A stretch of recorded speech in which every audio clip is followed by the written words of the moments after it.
So you love music. Maybe you've been involved in music since you were a kid. Maybe you're relatively new to it. Maybe you really love singing in your high school choir. All of these things are possible. Maybe you've been taking lessons for a really long time.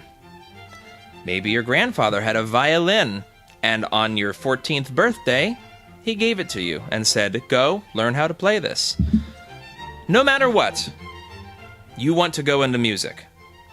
And today I'm here to talk a little bit about what that might be like.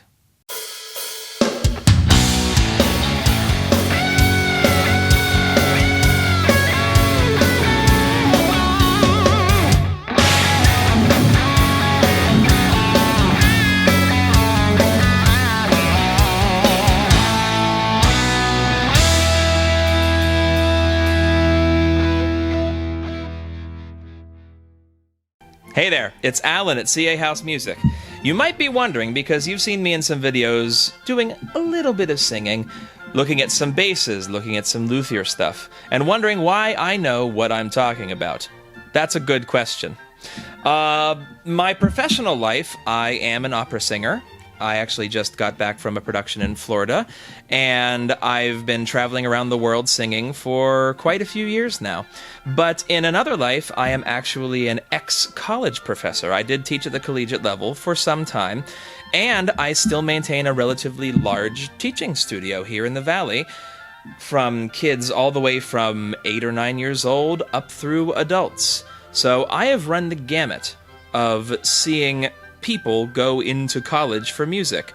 That all has to do with voice. But also, when I entered college my first year, I was a tuba major. So I have had experience with the instrumental side and the vocal side of music. And when I was in graduate school, I taught some music theory. So I think I can fairly say that I have a grasp on what college life is like for music students in general. So, let's talk first about degrees. So yes, you want to go into music, but exactly what do you want to do? It's going to be really good to know what kind of degree you're looking for before you even start looking for schools. So, let's say you want to perform. Well, at the undergraduate level, you could be looking for a Bachelor's of Music degree in music performance. Lots and lots of schools offer degrees like this. And that's the sort of degree where your focus is going to be certainly on music, but most particularly on your major instrument, whether that's, let's say, singing, whether that's a string instrument, a wind instrument, a percussion instrument, piano, organ, anything. Next, let's talk about teaching. If you want to go into education, let's say to be a band or choir director, or to be a general music teacher, you're going to maybe want to look at a bachelor's of either music or music education, or a bachelor of arts in music education, or a bachelor's of science even in music education. Some degree like that is going to be necessary because you need to be certified to teach in whatever state in this great country that you may end up teaching in. So, that's going to have a focus on the educational aspect of teaching, as well as a focus on the things you may see in performance, including music theory and some of the other historical aspects of music as well. You still have to be able to play an instrument or sing, but there is an increased focus on the educational and the passing on to younger people aspect of it. Now, let's say you really love recording, industry, technology side of music. Then maybe you're going to be looking for a MM in music technology, music industry, something like that. You may still be required to play an instrument, but in this case, you're going to be focusing a lot on the technological aspects, recording, running a studio, even some of the business aspects that go along with it. So, these are just a smattering of some of the things you may go into in music. And of course, you may also be thinking about a minor in music. Maybe you love music, but you don't want to do it specifically as a career forever.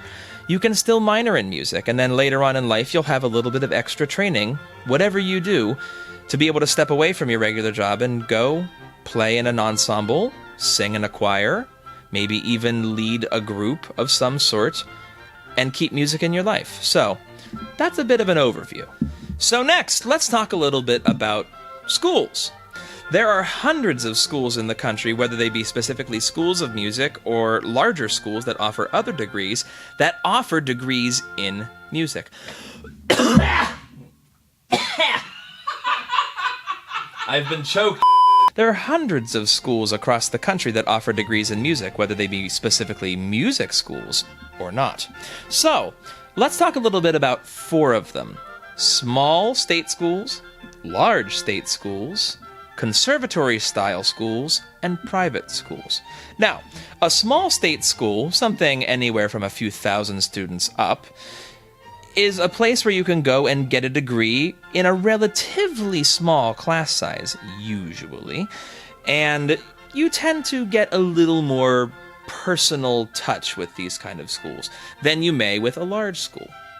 Now, that being said, a large state school may have a lot more funding to throw around, especially good for musicians because, hey, not all of us are rich, are we? So, a large state school might be able to offer more funding in terms of scholarship. Now, are these generalizations? Absolutely. Everyone's situation is going to vary, and every school is going to vary. So, those are both state schools. Now, mind you, do they have other advantages and disadvantages? Of course. A large state school, you may have hundreds and hundreds of people that are your colleagues doing the exact same thing as you.